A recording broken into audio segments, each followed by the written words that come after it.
Good morning, this is David. I want to do a quick training preview. We've got some great topics coming up in our live webinar series. Please check us out at HVACRskills.com. One subject that brings a lot of questions to the table is airflow and specifically using static pressure. So a quick run through. When I get a static pressure in a duct, it's best to use a static probe. I could use an impact probe or a number of different types, but these curved static probes on the market today really dial out the turbulence, give me the best reading that I've seen in my experience. So we can get those from a number of different sources. But notice I want to point that against the flow of air. My airflow here is going from right to left, so I want to point that probe against the flow of air, and the end of that probe is sealed. So as the airflow is blowing across, I'm actually just picking up the static pressure only through those very, very small side ports in this curved static probe. So no matter what type of instrument I may be using to physically measure static pressure, and I'm going to measure that in inches of water column. Whether a fluid field test instrument like an incline manometer, an analog test instrument with a gauge and a needle like this gauge manometer, a digital manometer,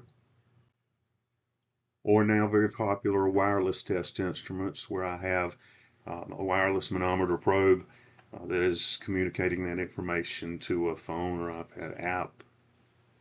Either way, I'm measuring, once again, inches of water column.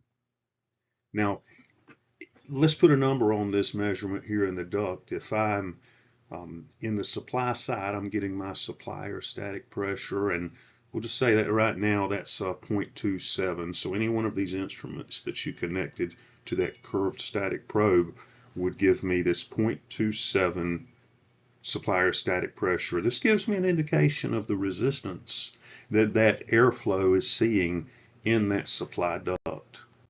Of course, with any of these instruments, again, in the same or a second curved static probe, I can get my duct pressure in the return. Now, this is going to be of a negative magnitude. So we'll just say in this particular example, I've got a negative 0.32. Remember, I'm getting suction in that return, below atmospheric, so to speak.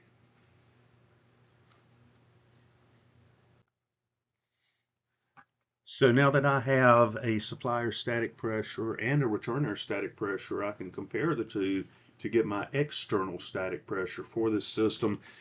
That is just a matter of how is the air handler changing the pressure of the air.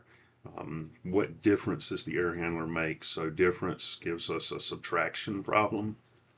0.27 minus a negative 0.32. I'm changing the same, adding the whole numbers, and we end up with a 0.59 external static pressure.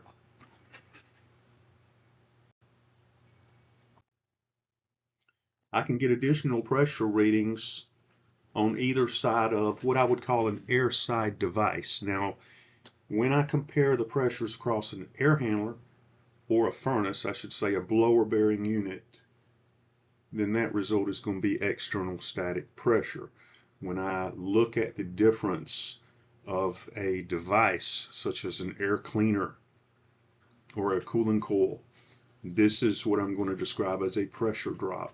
This air cleaner is an air side device in the return side. I have a certain pressure upstream of it, a certain pressure downstream of it, both of them still the return pressure of a negative magnitude, and I get a pressure drop associated with that device. So I still have my 0.59 ESP for the air handler. I have a 0.21 inch water column drop across that air cleaner. If I have a gas furnace with a cooling coil, same scenario, but now my pressure drop device is on the supplier side. So I do have a cooling coil and a gas furnace here, and I can calculate the external static pressure of the gas furnace and the pressure drop of the cooling coil. I can't calculate these together. I cannot use these numbers together. I have to physically measure, which means I need to be between that furnace and that coil if I'm going to get a true supply static pressure reading for the furnace. And I've got a chart for the furnace that I can compare ESP to get my airflow. The reason we're using these readings in the field is to either measure or confirm our total delivered airflow to that building, or perhaps to investigate airside concerns, and we can identify duct restrictions or things of that nature with these pressure readings as well. So if I happen to have a gas furnace with a cased coil being a supply airside device and an air cleaner being a return airside device, now I have 4 different pressure readings that I can measure, 3 independent airside confirmations here, because remember, I got a chart with that case coil and it compares pressure drop versus airflow, so I can measure the CFM using just those 2 readings, or just the 2 readings across my furnace would give me the external static pressure, or just the 2 readings across my air cleaner. Again, there's a chart with that gives me pressure drop versus CFM. So with the right OEM data, I've got 3 different ways right here to get the system airflow. Lots more information that I do want to cover with this, and would love for you to join me in our upcoming series. Of course, more about static pressure and airflow on March 20th in our air properties and measurement class. Coming up this week, gas heating operation and maintenance. Please join me. Give me a call or check us out at HVACRskills.com.